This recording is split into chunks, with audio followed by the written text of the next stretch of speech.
अतिवृष्टी झाली त्याच्यामध्ये लोक झोपलेल्या याच्यामध्ये अवस्थेमध्ये रात्री लोकांच्या घरात पाणी घुसलं आणि बरंच नुकसान झालं। जवळपास पंचनाम्याच्या अनुसार 300 लोकांच्या घरात पाणी घुसलेलं आहे आणि अतिशय जास्त त्यांचं नुकसान झालेलं आहे।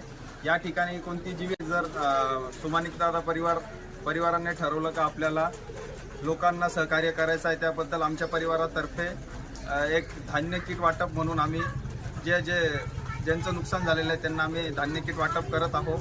नवापूर तालुका अडचणीत आला म्हणजे आम्ही अडचणीत आलो असं समजून नवापूर तालुका म्हणजे आमचा परिवार, ते अडचणीत आले म्हणजे आम्ही अडचणीत आलो। त्या अनुषंगाने आम्ही लोकांना एक छोटीशी फुले फुलाची पाकळीची थोडीशी मदत आणि